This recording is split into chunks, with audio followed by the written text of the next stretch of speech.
Hello and welcome back to the journey of darkness. Tonight I have a tale that is based on real events and it might just make you think twice about the history of your home. This is The Last Tenant. When I first moved to my apartment, it felt like a fresh start. The rent was low, the location was ideal, and the old building had a charming start. It was kind of place that had character, with creaky wooden floors, high ceilings that echoed with the history. The landlord seemed eager to rent it out, offering me a great deal, and I jumped at a chance. It wasn't until later that I realized why the place has been vacant for so long. My first night in the apartment was uneventful. I unpacked a few boxes, set up my bed, and went to sleep early. But as I lay there in the dark, I heard it, a faint, scratching noise coming from the walls. I told myself it was just the old pipes or maybe mice. It's an old building after all. I thought I'd just ignored it and eventually drifted off to sleep. The next few nights were the same. I'd go to bed and just as I was about to fall asleep, I'd hear the scratching again. But soon, it wasn't just scratching. I started hearing whispers. At first, I thought it was my neighbor, maybe voices carrying through the thin wall. But the whispers were too close, too clear, like they're coming from just behind my headboard. I convinced myself it was nothing, just my mind playing tricks on me as I got used to a new place. But then things started stranger. One morning, I woke up to find all the pictures on my walls has been turned upside down. The windows were shut, the doors locked, and I was only one in the apartment. My heart raced as I fixed the frame, trying to convince myself I had somehow done in sleep. But that night, the whispers were louder, clearer. They were just random sound anymore. There were words. I couldn't make it out everything.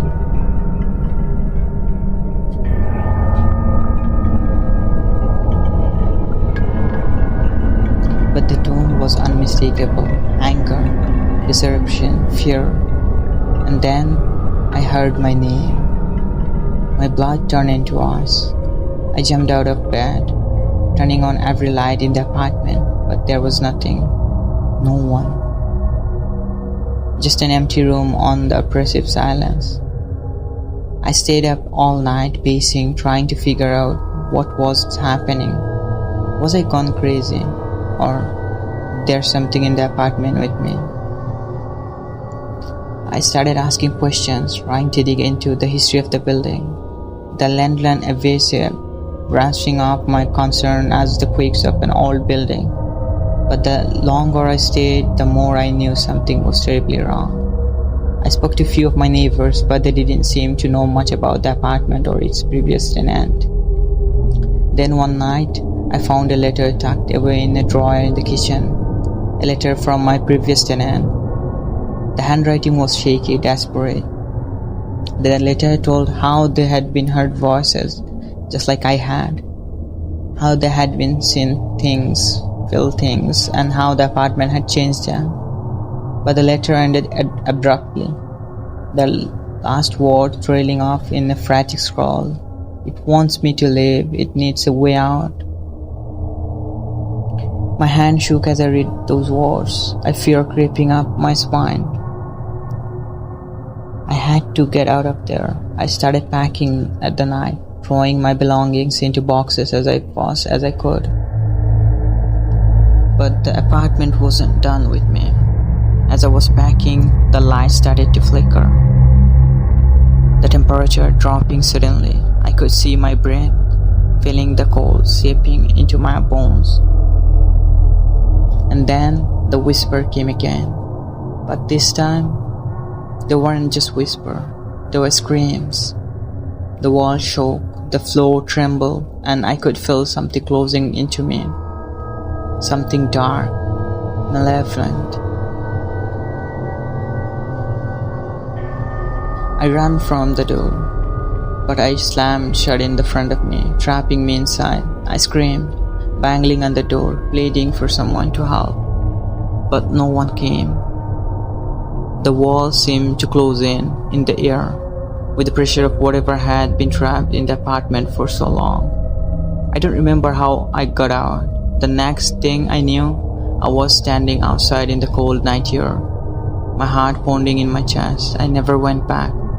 I left everything behind, my belongings, my deposit, everything.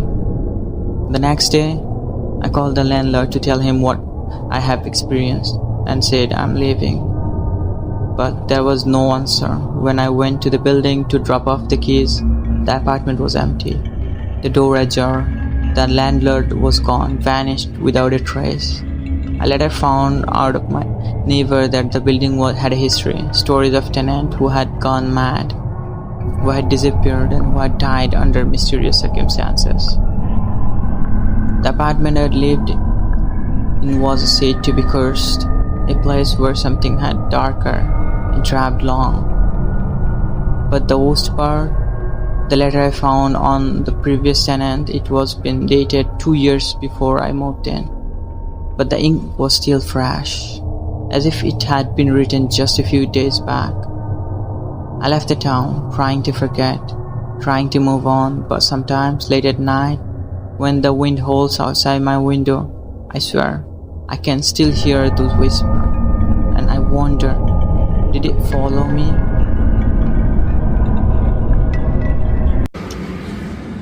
Thanks for listening to tonight's story. If you enjoyed, make sure to subscribe.